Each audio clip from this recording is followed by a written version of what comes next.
What up? What up? What up? We got a quick all access exclusive, kind of spontaneity out the blue. We doing it like that, NCAA tournament style. We have head coach JT Burton. Just got a new NCAA tournament berth, D2, first time since 2008, 9, and the third time only in school history. And he's just in year 3. So we got Coach here today. How you feeling, Coach? Hey man, being able to watch games and going on, and then knowing you get to play in those games, you know what I mean, coming up. And I feel unbelievable, man. Absolutely. So just tell us real quick. You're in year 3. You've progressed every year you've been there. Now you've kind of made the big jump, the NCAA tournament, only the third time in school history. You have the Player of the Year as well. What a tremendous ride you have. Tell us about the journey for this season in the tournament. You were the 2nd seed, but to be able to go to dancing is always a big deal. Man, I tell you what, coming to this year alone, as for everybody, not only for us, has been very, very challenging. But as I said before, when you have me on the show, the one thing we challenge our guys with is being the best bubble team we could possibly be in our league. And we did that. I mean, we won, 13, 14 games, not 12 games in the regular season. And then we were 13 and 5 overall. So being able, coming down the stretch, we went through a little slump as far as losing some games, but we got back on track. We had one of our transfers, James West, to get hurt. He came back and we won the last 7 out of 8 games. And then going into the tournament, as we had played Catawba the last time we talked, and then we played Carson Newman. Carson Newman beat us at our place, and when they beat us, I didn't think that we had a chance to get an at-large bid, let alone get into the tournament. But because they was only taking 6 teams out of each region. So boy, when they called our names, it was unbelievable. For the 3rd time in school history, we've done it really fast in 3 years, and it's a testament to my assistants and the players. Yeah, talk a little bit about. I think that's the part that gets lost, and sometimes is head coaches get the interviews. Talk about your staff. Talk about your players. Talk about the team that's made this incredible run. Start with my staff, man. I got a really young staff and guys like Justin Chartrand. Justin Chartrand and I met when I was assistant at Morehead State in 17-18. He went to school there and he was a GA there. He was the manager there. And Justin came on last year, my 2nd year here at Tusculum. And it's been, he's done a phenomenal job. A kid can do anything. I know on Be Ready, that's how we, one of the things that we learned this summer on Be Ready is you got to have assistants that can do it all. And these guys, especially Justin Chartrand that I have, he can do everything.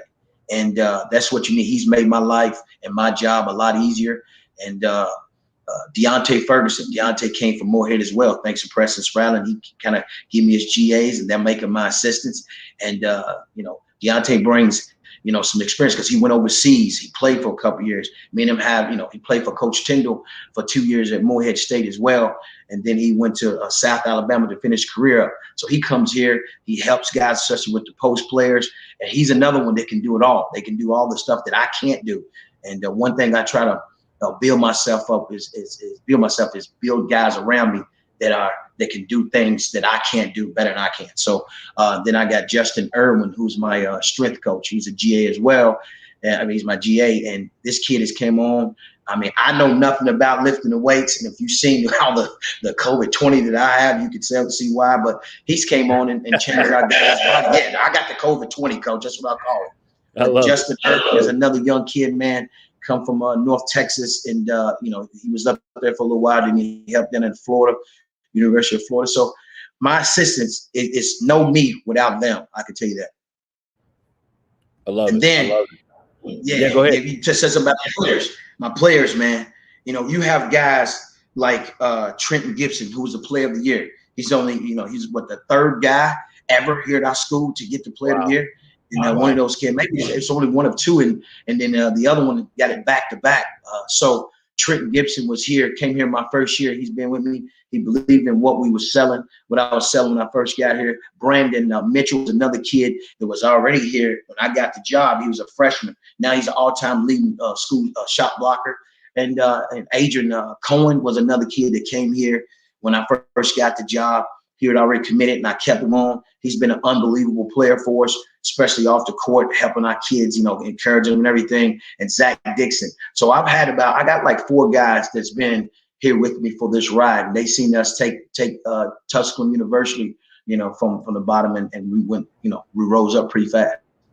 Yeah, talk about this rise, Coach. You've had improvements every year. I think I got a few notes here if I can pull it up. So it looks like 5-7, 10-6, 10-6, 8-10, 8-10. So that was a stretch before, but then they had a stretch where they were 4-14, 2-20, 6-16, 9-13, 9-13, 4-16.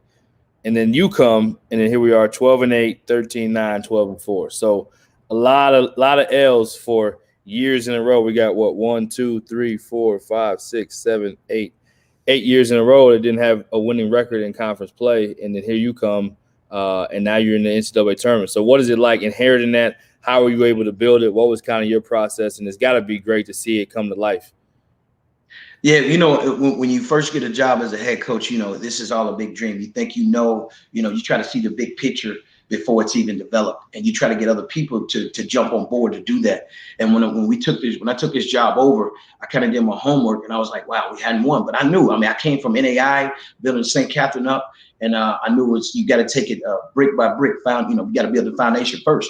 And that's what we done. In my first year here, we won 12 conference games. And then the second year, we won 13 conference games. And then now we're right back at the most ever. And since we've won here as far as conference. So when we first got, I knew we could have. We got great staff, great facilities. My athletic director, Doug Jones, is phenomenal. He backs me 100%. So when you got that foundation and you got that backing like we have here, it's easy to do. And then you got to get the players, and then I go back to my assistants. You got to be able to have some assistants to recruit the players. So it's been an unbelievable ride to see this, come like it did. I don't know if you've seen on Twitter where the selection show, we went absolutely crazy when they called our name because none of us didn't think we was going to get in. So we got in as a 6th seed. I love it. Tell us about that celebration. Oh man, I'm telling you, it was unbelievable because you get to watch that. You see it on television. You see the big time Division I guys have the selection show, and then to be right in it. I have my kids, my wife there. All the girls team was there because kudos to them. They had won their conference tournament. Coach Megan Price has done an unbelievable job. They was there with us. We was having a show, and we didn't know we was going to get in. And man, once we got in, it was incredible. I acted like I was one of the players, if not worse. I was jumping around. I was going crazy, yelling. And my little girls was there, Alexis and Jada, and my wife Carla was there. So, and the athletic director, a lot of people was there to see it, and we hadn't been. Let me tell you something, man.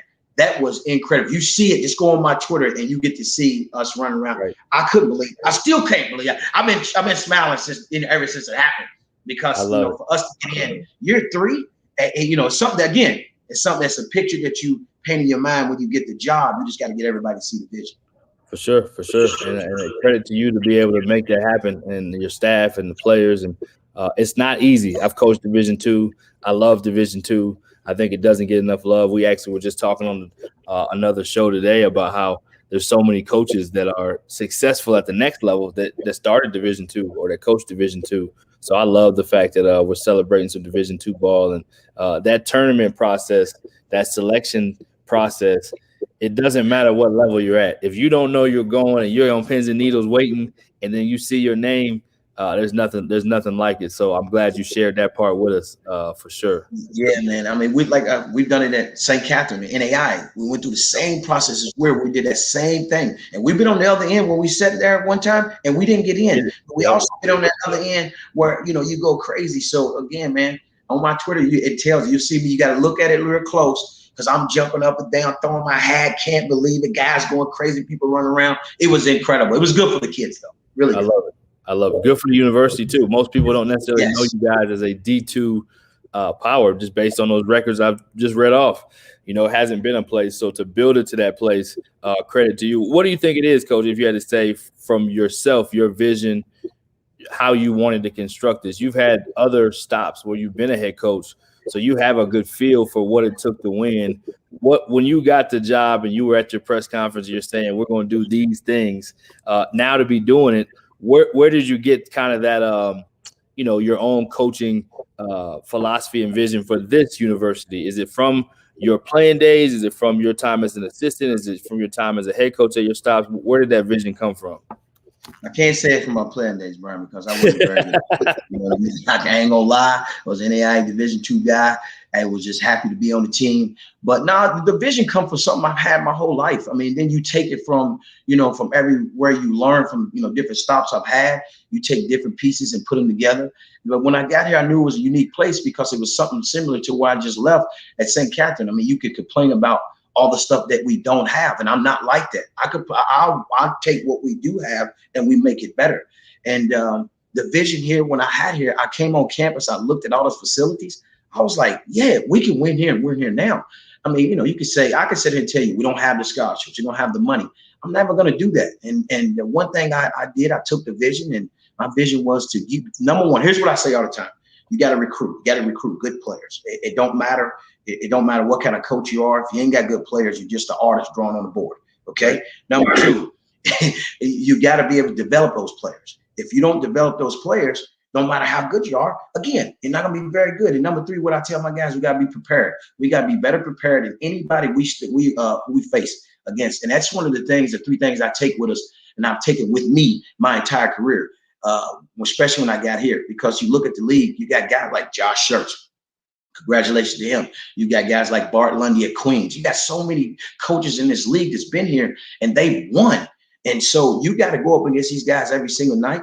So you gotta have some kind of plan, and it's came to fruition for us. I love it, Coach. I love it. So preparing for the tournament. Last question: What is the prep like now? Sometimes it's hard to. Sorry about that. Sometimes it's hard to refocus your team. What is the mission now that you're going to the tournament? Is there a word? Is there something changed, or do you do everything the same? How does the approach to now this tournament? No, it's gonna be the same. I mean, of course, when I can't say it's gonna be exactly the same, because you got to change. I mean, everybody's got to up their level. In practice, you got to have a different kind of focus. In the games, you got to have a different kind of focus.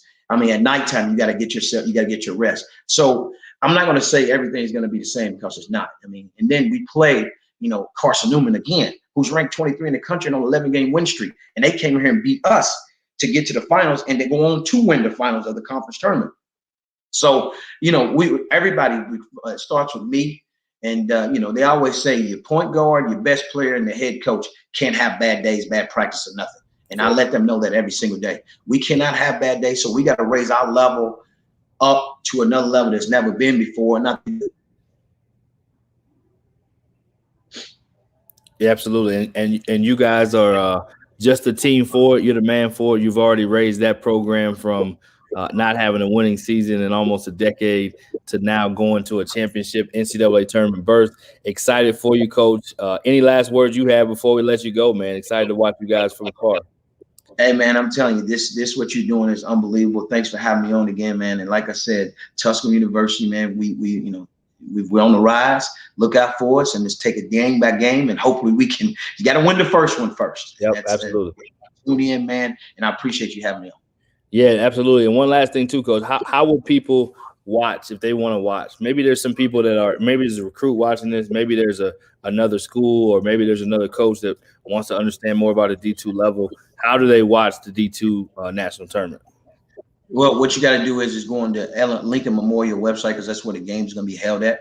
And then you could go on my on any of my social medias. All of them the same as Coach JT Burton on Instagram, Facebook, and I'll put the link on Twitter. I'll put the link out there where you can just get on. It's easy access. And if you want to watch it, come on, it's going to be a good one. Awesome. Well, thanks so much, Coach. I'm looking forward to watching from afar. So happy for you, man. Proud for you, and keep up the great work, man. Hey, man, thank you so much for having me on, man. You got a great show. Okay, thank you, Coach.